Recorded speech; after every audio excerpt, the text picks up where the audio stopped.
আসসালামু আলাইকুম ওরহমতুল্লাহি ওবারাকাতু।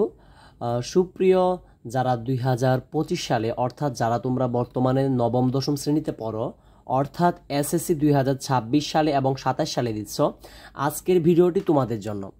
বিশেষ করে তোমাদের পরীক্ষা অর্থাৎ যে তোমরা যে অর্ধবার্ষিক পরীক্ষা দিবে যারা নবম শ্রেণীতে রয়েছে তারা, এবং দশম শ্রেণীতে যারা রয়েছে তোমরা কিন্তু প্রি টেস্ট পরীক্ষা দিবে। তো আজকের এই ভিডিওটি সকলের জন্য, বিশেষ করে যারা নবম দশম শ্রেণীতে পড়ছো এবং আলিয়া মাদ্রাসায় নবম দশম শ্রেণীতে পড়ছো সকলের জন্য কিন্তু আজকের ভিডিওটি খুবই ইম্পর্ট্যান্ট। তো আমি আশা করি সম্পূর্ণ ভিডিওটা দেখবে, এবং আমার ভিডিওটা দেখার পর আমি আশা করতে পারি তোমাদের পরীক্ষার জন্য একটা সুন্দর প্রিপারেশন হবে। আজকে আমি যে কথাগুলো বলবো সেগুলো যদি ভালো করে মনোযোগ দিয়ে বুঝো এবং সেভাবে যদি চলো, খুবই সহজভাবে আমি এখানে আজকে বলে দেব। তো দেখো, এখানে এক মাসে অর্ধবার্ষিক পরীক্ষা সিলেবাস শেষ করো, অর্থাৎ আজকে তোমাদেরকে আমি মূল কথাটা হলো, যেহেতু তোমাদের পবিত্র ঈদুল আজহার পরে কিন্তু তোমাদের অর্ধবার্ষিক পরীক্ষা শুরু হয়ে যাবে। তো আজকে আমি বলবো যারা তোমরা ক্লাসে লাস্ট বেঞ্চে বসো, অর্থাৎ যারা খুবই দুর্বল স্টুডেন্ট, তাদের জন্য কিন্তু আজকের ভিডিওটি খুবই ইম্পর্টেন্ট। কারণ আজকে আমি তোমাদেরকে এভাবে এমন একটা রুটিন দিব যে রুটিনে তোমরা পড়াগুলো শেষ করতে পারবে, বা কিভাবে তোমরা শেষ করবে সেটা নিয়ে মূল কথা কিন্তু আজকে আলোচনাটা হবে। তো দেখো, তোমার প্রথম যে কাজটা করতে হবে, কিছু গুরুত্বপূর্ণ অধ্যায় কিন্তু তোমাকে সিলেক্ট করতে হবে।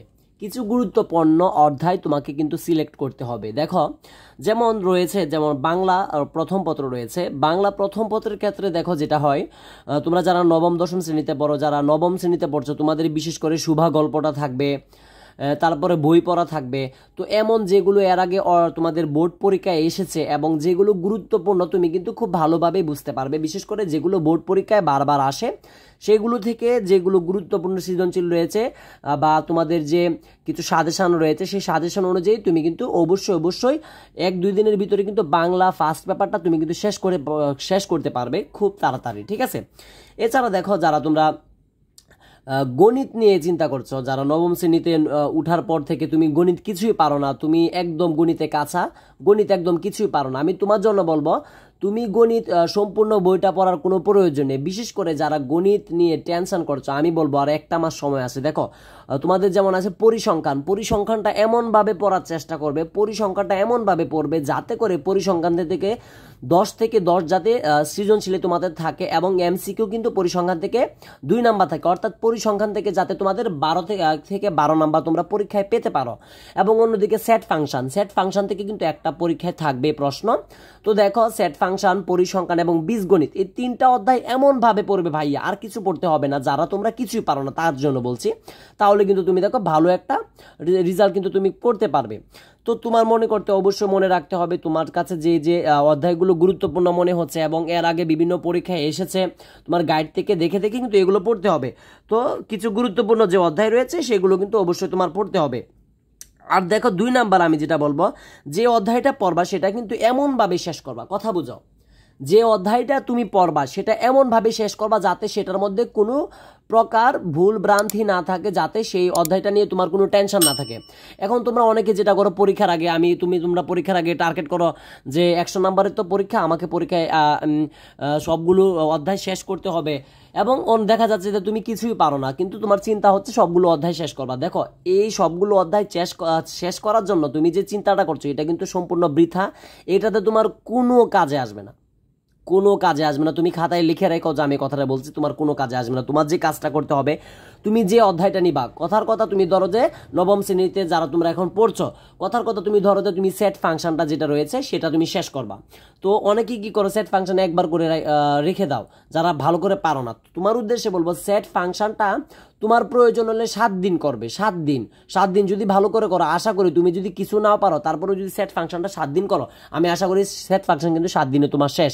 কথার কথা তুমি ধরো যে তোমাদের 2-3টা সিন প্যাসেজ রয়েছে ইংলিশ ফার্স্ট পেপারে, তো 2-3টা সিন প্যাসেজ থেকে আসার সম্ভাবনা বেশি, 2-3টায় ভালো করে পড়ো, তোমার কিন্তু 12-13টা পড়ার কোনো প্রয়োজন নেই। অর্থাৎ তোমার মাথায় রাখতে হবে, তুমি যেটাই শিখো না কেন, তুমি দরকার হলে একটা শিখো, কিন্তু শিখাটা যাতে তোমার শিখার মতো হয়, যাতে তুমি সেটা আনসার করতে পারো, তোমার একটা আত্মবিশ্বাস থাকে যে আমি পরীক্ষায় পারবো, আমি এটা লিখতে পারবো।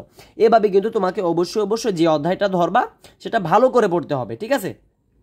তারপরে দেখো এখানে লিখছে 3 নম্বরে সৃজনশীল এমসিকিউ বেশি করে দেখো। দেখো পরীক্ষার মধ্যে অনেকে যেটা করে শুধু বই থেকে পড়ার পর সৃজনশীল যে থাকে সৃজনশীলের কোনো ধারা বুঝে না। বিশেষ করে তোমরা সবসময় বই পড়ো, বই পড়া থেকে যখন তুমি বই পড়ে যখন সৃজনশীলগুলো চর্চা না করবে তখন কিন্তু তোমার সৃজনশীল যে পরীক্ষায় 60টা সৃজনশীল লিখতে হয় সেই সম্পর্কে কিন্তু তোমার ধারণা আসবে না। অর্থাৎ তুমি ইসলাম শিক্ষা হতে পারে, আইসিটি হতে পারে, সব বিষয়ের ক্ষেত্রে সেটা হলো তোমার বিশেষ করে যে বোর্ডগুলো বোর্ডে এসেছে বিগত সালে দেখো 2017, 18, 19, 20, 21, 22, 23, 24, 25 সাল, তো এই পর্যন্ত যেগুলো বোর্ড পরীক্ষায় তোমাদের প্রশ্নগুলো এসেছে, এমসিকিউগুলো এসেছে, সৃজনশীলগুলো এসেছে, সেগুলোর ক খ কিন্তু ভালো করে দেখবে। তাতে করে কিন্তু তুমি যে বইটা পড়েছো সেটা কিন্তু তোমার মাথার মধ্যে ক্যাচ করবে। অর্থাৎ তুমি কি পড়েছো বা কি তুমি কতটুকু পরীক্ষায় আনসার করতে পারবে সেই বিষয়ে কিন্তু তোমার একটা ভালো আত্মবিশ্বাস আসবে। ঠিক আছে। তারপরে দেখো 5 নম্বরে লিখেছি মাত্র দৈনিক 5 ঘন্টা। যারা তোমরা অর্ধবার্ষিক পরীক্ষা দিবে, ঠিক আছে, ঈদের পরেই তো তোমাদের পরীক্ষা, ঠিক আছে, তো ঈদের পরে পরীক্ষা তোমাকে অবশ্যই 5টা ঘন্টা ভাইয়া তোমাকে পড়তে হবে। তো দেখো আমি 5 ঘন্টা এখানে লিখেছি, এখানে যদি তুমি 6 ঘন্টা পড়তে পারো কিন্তু আরো বেশি ভালো হবে আমি যেটা মনে করি। কারণ 6 ঘন্টা সকালে 3 ঘন্টা তুমি কষ্ট করে পড়বা এবং রাত্রে 3 ঘন্টা কষ্ট করে পড়বা। এছাড়া হয়তো সকালবেলায় অথবা দুপুরবেলা বিকালবেলা তুমি হয়তো কোনো স্যারের কাছে প্রাইভেটে পড়ো। তো আমি আরেকটা কথা বলি, তোমরা অবশ্যই একটা কথা মনে রাখবা যে যখন তুমি কোনো স্যারের কাছে প্রাইভেট পড়ো, ঠিক আছে, প্রাইভেট পড়ো একজন স্যারের কাছে, দেখো যে তোমার একজন বন্ধু যাচ্ছে সে সেখান থেকে ভালোই পড়ে, সে সেখান থেকে পারে, কিন্তু তুমি যখন যাও স্যারের কাছে তো তুমি যখন তোমাকে স্যারের পড়ায় তুমি স্যারের পড়া বুঝো না, তুমি স্যারের পড়া বুঝো না, তারপরেও কিন্তু তোমার বন্ধুদের সাথে স্যারের কাছে যাও, মাস হলেও কিন্তু টাকা দিচ্ছ। আমি তোমাদের উদ্দেশ্যে বলবো তুমি যে স্যারের কাছে গিয়ে যাওয়ার পর তুমি কিছু শিখতে পারবা না, সেই স্যারের কাছে যাওয়ার তোমার কোনো প্রয়োজন নেই। তোমার মাথায় মনে রাখতে হবে স্যার কতটুকু শিক্ষিত, স্যার কতটুকু জ্ঞানী সেটা তোমার জানার কোনো প্রয়োজন নেই। তোমার একজন এমন শিক্ষক সিলেক্ট করতে হবে যে শিক্ষকের মাধ্যমে তুমি বুঝতে পারো, শিখতে পারো, তোমার মাথা থাকবে সেটা। অর্থাৎ তোমার মাথায় রাখতে হবে যে আমি এই শিক্ষকের কাছে যাচ্ছি, তো এই শিক্ষক তো আমাকে খুব ভালোভাবে বোঝাচ্ছে, আমিও সেগুলো পাচ্ছি। একজন ছাত্রের প্রয়োজন হলো সেটা সিলেক্ট করা, কোন শিক্ষক কতটুকু যোগ্যতাবান, কোন শিক্ষক কোন প্রতিষ্ঠানে ক্লাস করায় সেগুলো কিন্তু দেখা কোনো প্রয়োজন আমি মনে করি না। সেটাই কিন্তু সমাজ জন্য সব থেকে বেস্ট হবে। অর্থাৎ তুমি যে শিক্ষকের কাছে বুঝো সেই শিক্ষকের কাছে তোমার পড়তে হবে, তোমার বন্ধু কোন শিক্ষকের কাছে পড়ে সেটার দিকে তোমাকে লক্ষ্য রাখলে হবে না, সেটা সব থেকে ভালো মনে রাখার মতো একটা কথা। তো দেখো আমি আজকে অর্ধবার্ষিক পরীক্ষার জন্য তোমাদের কাছে সাথে কিন্তু প্রায় অনেকগুলো কথা বলেছি। আবারও আমি যেটা বলবো খুবই মনোযোগ দিয়ে শোনো, তোমাকে প্রত্যেকটা তোমাদের যে সাজেশনগুলো দিয়েছে, তো সাজেশন অনুযায়ী তোমাদের যে সিলেবাসটা দিয়েছে অর্ধবার্ষিক সিলেবাসটা অনুযায়ী তুমি যদি ক্লাসের লাস্ট বেঞ্চের স্টুডেন্ট হয়ে থাকো, তোমাকে আমি বলবো তুমি সব থেকে যে সহজ সহজ বিষয়গুলো থাকে যেগুলো পরীক্ষায় আসে তুমি জানো সেইগুলোই শুধু ভালো করে পড়বে, কঠিনগুলো পড়ার কোনো প্রয়োজন আমি মনে করি না। ঠিক আছে, যারা লাস্ট বেঞ্চের স্টুডেন্ট তোমরা কিন্তু ভালো একটা পরীক্ষায় ফলাফল আনতে পারবে, আমি এটা বিশ্বাস করি। এবং যারা তোমরা ইতিমধ্যে খুব ভালো করে পড়ছো, খুব ভালো স্টুডেন্ট, তাদের উদ্দেশ্যে বলবো তোমাদের যে সিলেবাসটা দেওয়া হয়েছে, দেখো আজকে কিন্তু মাসের দেখো আজকে 22 তারিখ, অর্থাৎ তোমরা মে মাসের 22 তারিখ তোমাদের পরীক্ষা সম্ভবত পবিত্র ঈদুল আজহা 7 তারিখে হতে পারে জুন মাসে, তো জুন মাসের 30 তারিখের দিকে তোমাদের কিন্তু পরীক্ষাটা হতে পারে আমি যতটুকু জানি।